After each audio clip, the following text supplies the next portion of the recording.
குருவை மிஞ்சுகிற சிஷ்யன் மதன் கார்கி அவர்களே, நண்பர்களே, மகனை பாராட்டினார் வைரமுத்து என்று நீங்கள் செய்தி போட்டு விடாதீர்கள். இன்னொரு பாடலாசிரியரை ஒரு மூத்த பாடலாசிரியர் பாராட்டினார் என்று மட்டும் போடுங்கள். என் மகனுக்கு நிகரான அன்பு தம்பி குவீன் மீரா மெட்ரிகுலேஷன் சர்வதேச பள்ளியின் மேலாண்மை இயக்குனர், நிறுவனர், தாளாளர் அபிநாத் அவர்களே,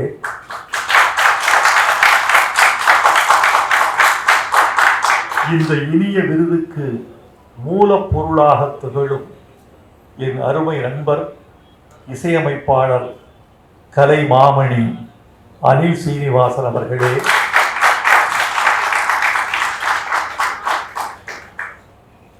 குருவை மிஞ்சுகிற சிஷ்யன் மதன் கார்கி அவர்களே, ஸ்ரீவீரா பள்ளியின் முதல்வர் சுஜாதா குப்தன் அவர்களே, இந்த விழாவை தமிழ் மணக்க மணக்க தொகுத்து வழங்கிக் கொண்டிருக்கும் இனிய தமிழச்சி இந்திரா அவர்களே, என் மதிப்புக்கும் மரியாதைக்கும் பாசத்துக்கும் உரிய ஊடக நண்பர்களே, ஊடகத் துறையில் புகழ் முருகனாக திகழும் நிகில் முருகன் அவர்களே,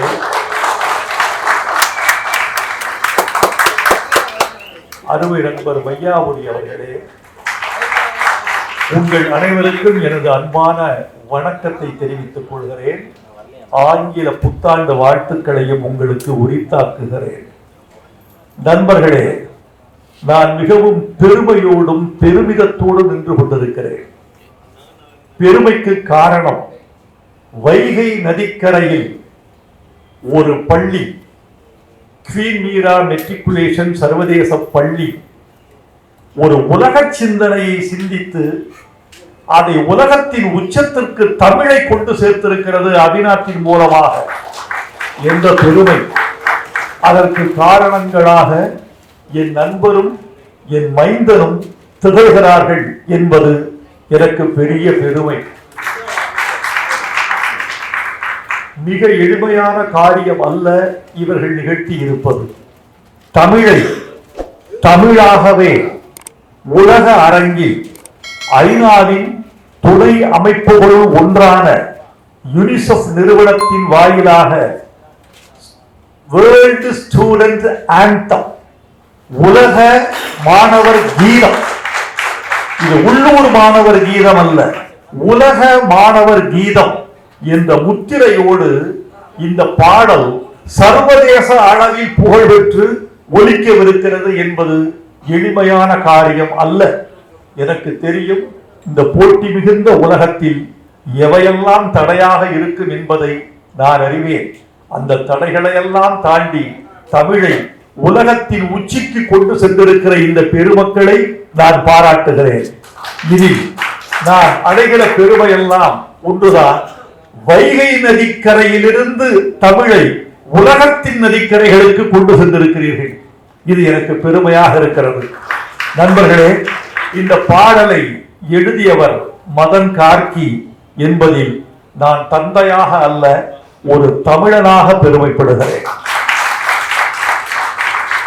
அனில் சீனிவாசன் அவர்கள் முன்மொழிய இந்த பாட்டு ஒரு உலக அரங்கை தொட்டிருக்கிறது. அவரையும் நான் வாழ்த்துகிறேன். என்ன செலவானாலும் பரவாயில்லை என்று சொல்வதற்கு தமிழ் திரைப்படத்துறையில் ஒரு தயாரிப்பாளர் இன்றைக்கு இல்லவே இல்லை.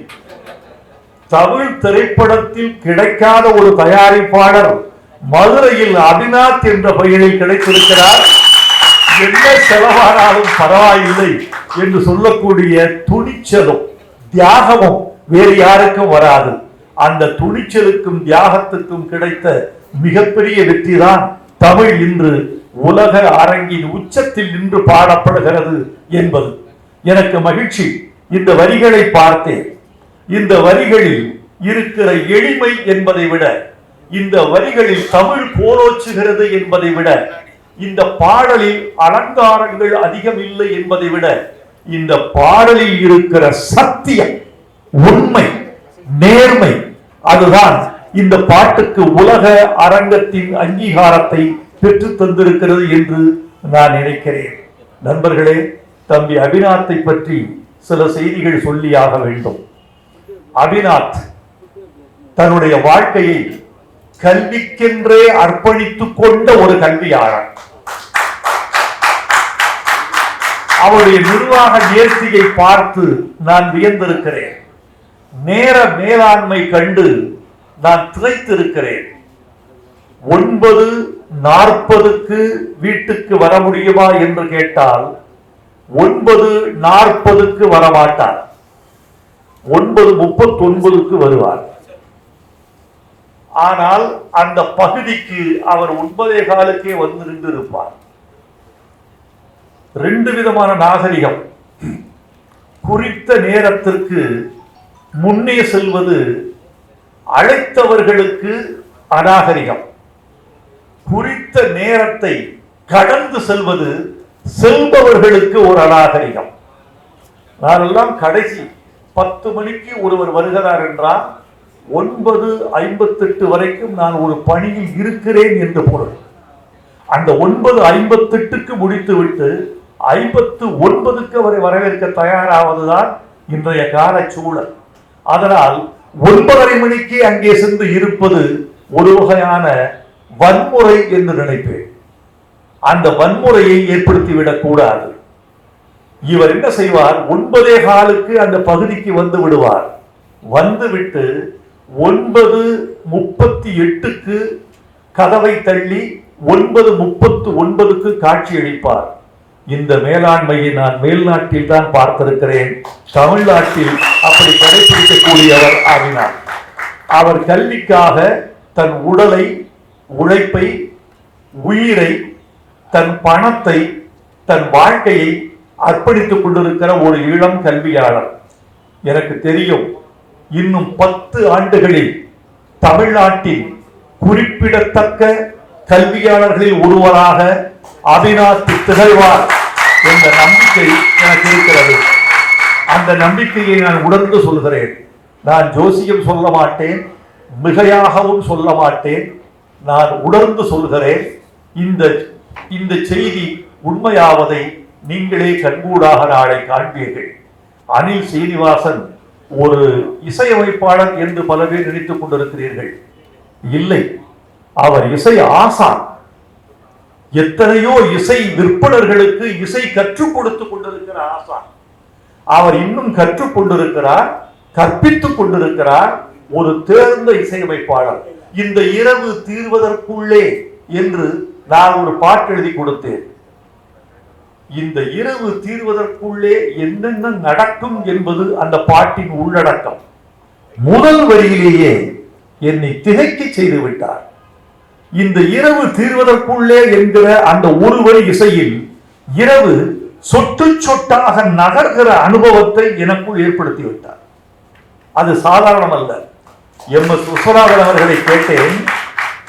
எம்.எஸ். அவர்களை கேட்டேன், உங்களுக்கு மூத்தவர் கே.வி. மகாதேவன் ஐயா அவர்கள், அவரை எப்படி மதிப்பிடுகிறீர்கள் என்று கேட்டேன்.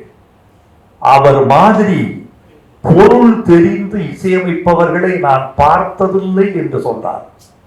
ஊடகங்களுக்கு இது ஒரு முக்கியமான செய்தி.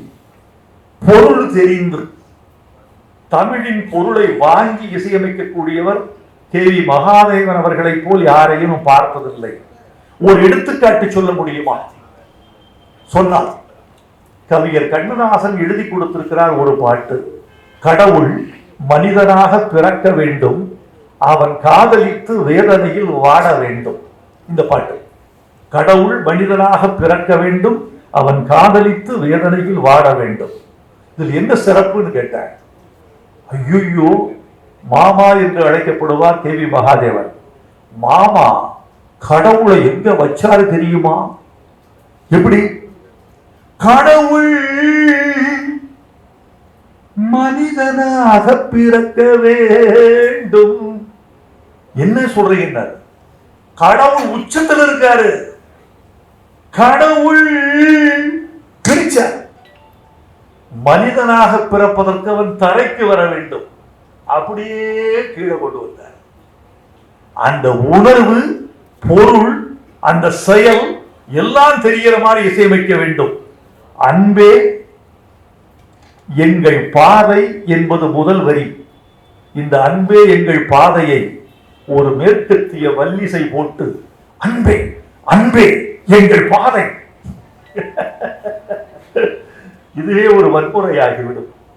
ஆனால் அன்பே எங்கள் பாதை, அறிவே எங்கள் பயணம், அச்சமில்லா நெஞ்சம் கொண்டால் அழகாய் எங்கள் உலகம் என்று எளிமையாக எழுதியிருக்கிறார் மதன் கார்கி. மதன் கார்கி உணர்ந்து செயல்படுவார். எந்த இடத்தில் விஞ்ஞான சொற்கள் இட வேண்டும், எந்த இடத்தில் இலக்கிய சொல் பெய்ய வேண்டும், எந்த இடத்தில் எளிமையை கையாள வேண்டும், எந்த இடத்தில் பொருள் புரியாத வார்த்தைகளை போட வேண்டும், எந்த இடத்தில் பொருள் புரிகிற வார்த்தைகளை போட வேண்டும் என்று எழுதியிருக்கிறார். நண்பர்களே, இந்த வார்த்தையில் எதுவுமே புரியாதது இல்லை. எல்லோருக்கும் எல்லாம் புரிய வேண்டும். ஏன் தெரியுமா? குழந்தைகளுக்கான பாட்டு. குழந்தைகளுக்கு புரிகிற மொழியில் சொல்ல வேண்டும். குழந்தைகளுக்கு புரிகிற வார்த்தைகளை மீண்டும் அவர் நாவில் உச்சரிக்கக்கூடிய வார்த்தைகளை இட வேண்டும். அதனால் இந்த பாடலை குழந்தைகள் மொழியில் எழுதியிருக்கிறார் என்று நான் கருதி மதன் கார்கியை பாராட்டுகிறேன்.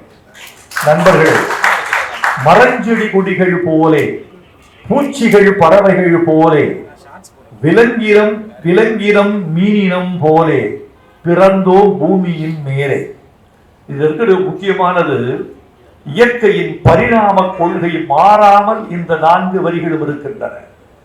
நண்பர்களே, மகனை பாராட்டினார் வைரமுத்து என்று நீங்கள் செய்தி போட்டு விடாதீர்கள். இன்னொரு பாடலாசிரியரை ஒரு மூத்த பாடலாசிரியர் பாராட்டினார் என்று மட்டும் போடுங்கள். மரஞ்செடி கொடிகள் போலே, பூச்சிகள் பறவைகள் போலே, விலங்கினம் மீனினம் போலே பிறந்தோ பூமியின் மேலே. பரிணாமத்தினுடைய வரிசைப்படி எழுதப்பட்டிருக்கிறது. மரஞ்செடி கொடிகள் போலே, விலங்கினம் மீனினம் போலே என்றிருந்தால் அது பரிணாம பிழை. பரிணாமத்தின் வரிசை அந்த நிறையில் இருக்க வேண்டும் என்றுதான் முதலில் தாவரங்கள், பிறகு பூச்சிகள் பறவைகள், பிறகு விலங்கினம் மீனினம், பிறகு குரங்கு, பிறகு மனிதன் என்ற பரிணாம வரிசையில் இந்த பாடலை இந்த 4 வரிகளை எழுதியிருப்பதற்காக மதன் கார்கிக்கு டார்வின் சார்பில் நன்றி சொல்கிறேன். எங்கள் உயிரும் ஒன்றென்ற உலகம் காப்போம் நான் என்று, கற்பவை ஏதும் நமதென்று பிறருக்காக தரத்தார் என்று. கற்பவையெல்லாம் நமக்கல்ல, பிறருக்கு தரத்தான். அறிவிதான் ஆகுவதுண்டோ பிரிதின் நோய் தன்னோய் போல் போற்றா கடை என்ற திருக்குறளை எளிமைப்படுத்தி பிள்ளைகளுக்கு சொல்லப்பட்டிருக்கிறது இந்த பாட்டில். மிக முக்கியமான ஒரு செய்தி, அறிவு என்றால் என்ன? அச்சமில்லாதது அறிவு, அச்சத்தை களைவது அறிவு என்பதுதான் உலக அறிஞர்கள் ஒப்புக்கொண்ட உண்மை. மனிதன் அச்சத்தோடு பிறக்கிறான், அச்சத்தோடு வாழ்கிறான். மிக முக்கியமாக அச்சமின்றி கற்க வேண்டும் என்ற ஒரு செய்தியை இந்த மன்றம் கவனத்தில் கொள்ள வேண்டும் என்று நான் கருதுகிறேன்.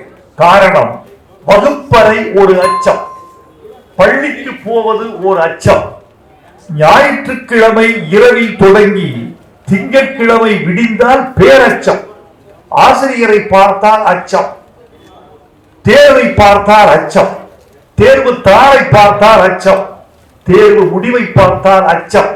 இப்படி அச்சத்தை போக்க வேண்டிய கல்வி அச்சம் அச்சம் அச்சம் என்ற அச்சச்சூழலிலேயே வளர்வது என்பது என்ன நியாயம் என்று இந்த பாட்டு உலகை பற்றி கேட்கிறது. எனக்கு தெரிந்து பொய் என்பது ஒரு அச்சம். பொய் என்பதே ஒரு அச்சம்தான். அச்சம் உள்ளவன் பொய் சொல்கிறான், அச்சம் இல்லாதவன் பொய் சொல்ல மாட்டான். உண்மை சொன்னால் எனக்கு தீங்கு வரும் என்பவன் பொய்யை சொன்னால் பாதுகாப்பு என்று நினைப்பது ஒரு இழிந்த உலகம். அந்த இழிந்த உலகத்திலிருந்து, அச்சத்திலிருந்து, பொய்யிலிருந்து இந்த உலகத்தை மீட்டெடுப்பதுதான் கல்வி. அந்த கல்வி அச்சமற்று இருக்க வேண்டும், அச்சத்தை களைவதாக இருக்க வேண்டும் என்று இந்த பாட்டு உயர்த்தி பிடிக்கிறது. கற்போம், ஒன்றாய் கற்போம், அச்சம் விட்டே கற்போம், நிற்போம், நன்றாய் நிற்போம், உச்சம் தொட்டு நிற்போம் என்று இந்த பாட்டு முடிகிறது. இன்றைக்கு வாழ்க்கைக்கு தேவை, மாணவர்களுக்கு தேவை நம்பிக்கை. நம்பிக்கையற்ற ஒரு உலகத்தில் நாம் வாழ்ந்து கொண்டிருந்து கல்வி வெற்றி பெற்று விட்டது என்று சொல்வதற்கு எந்த ஆதாரமும் நமக்கு இல்லை. கல்வி வேண்டும், அச்சமற்று வேண்டும், அறிவு தர வேண்டும். அறிவு அற்றம் காக்கும் கருவி என்று வள்ளுவர் சொன்னார். அந்த அற்றம் காக்குகிற கருவியாக இந்த கல்வி நிலைக்க வேண்டும் என்று நாங்கள் விரும்புகிறோம். நண்பர்களே, குயின் மீரா பள்ளியில் நான் ஓரளவுக்கு அறிவேன். அதன் கட்டுமானம், கற்பிக்கும் நெறிமுறை, அவர்களின் நோக்கம் என்ன என்று தெரிந்து கொள்வேன். அவர்களின் நோக்கம் பொருள் ஈட்டுவதல்ல, அறிவு ஈட்டுவது, அறம் ஈட்டுவது என்பதுதான் அவர்களின் நோக்கமாக இருக்கிறது. ஒரு பள்ளியின் மூல மந்திரம் அறம், அறிவு, அச்சமின்மை. இந்த மூன்று மட்டும் இருந்தால் இந்தியா உலகத்தின் வல்லரசாக திகழக்கூடிய நாள் தூரத்தில் இருக்காது. அது வரைக்கும் பொருளாதார வல்லரசு, விஞ்ஞானத்தில் வல்லரசு, ஆயுதத்தில் வல்லரசு, இராணுவத்தில் வல்லரசு என்பதெல்லாம் நிலைக்காது. உலகத்தில் எந்த வல்லரசு நிலைக்கும் தெரியுமா? அறிவு, அன்பு, அச்சமின்மை என்பதை மூலதனமாக கொண்ட நல்லரசு மட்டும்தான் வல்லரசாகும். இதை உலகத்திற்கு சொல்வதற்குத்தான் இந்த விழா. நண்பர்களே, இந்த விழா ஒரே ஒரு கருத்தை முன்னிறுத்துகிறது. இன்றைக்கு தமிழ் வாய்ப்பு கிடைத்தால் உலகமெல்லாம் சென்று எட்டும் என்று நினைக்கிறேன். சொல்லாதது நமது குறைவு. பாரதியாரை தெரியாதவர்கள், திருவள்ளுவரை தெரியாதவர்கள், கம்பனை அறியாதவர்கள், திருமூலரை அறிமுகம் செய்து கொள்ளாதவர்கள் வடநாட்டிலேயே அதிகமாக இருக்கிறார்கள். பிறகு உலகம் எப்படி வள்ளுவன் தன்னை உலகினுக்கே தந்து வான்புகழ் கொண்ட தமிழ்நாடு என்று சொல்கிறோமே, வள்ளுவன் தன்னை உலகினுக்கு தந்தோ யார் வாங்கிக் கொண்டார்கள் என்பதுதான் கேள்வி. இன்றைக்கு ஒரு பாடல் உலகத்தையே ஆழ்வதற்கு தமிழால் முடியும் என்று நிரூபித்திருக்கிறது. இந்த பாட்டுக்கு என் வாழ்த்துக்கள். பாடுபட்டவர்களுக்கு என் வாழ்த்துக்கள், பாடியவர்களுக்கு என் வாழ்த்துக்கள், இசை அமைத்தவருக்கும் இசைத்தவர்களுக்கும் என் வாழ்த்துக்கள். எல்லோரும் புகழ் வர வேண்டும், எல்லோரும் நன்மை வர வேண்டும். அபிநாத், உங்களை நான் பாராட்டுகிறேன். இதே ஊடக சந்திப்பை மதுரையில் நிகழ்த்தாமல் நீங்கள் சென்னையில் நிகழ்த்தி இருப்பதே உங்கள் சாமர்த்தியத்தை காட்டுகிறது. இந்த ஊடகம் சென்னையில் நிகழ்ந்தால் இது உலகமெல்லாம் சென்று சேரும் என்று நீங்கள் நம்புகிறீர்கள். ஒரு உலக பெருமையை இந்த குழுவினர் தமிழுக்கும் தமிழுக்கும் ஈட்டி தந்திருக்கிறார்கள். ஊடக உறவுகளே, நீங்கள் இதை உலகுக்கு சேர்க்க வேண்டும் என்று உங்களை கேட்டுக்கொள்கிறேன். வாழ்க கல்வி, வெல்க தமிழ். நன்றி, வணக்கம்.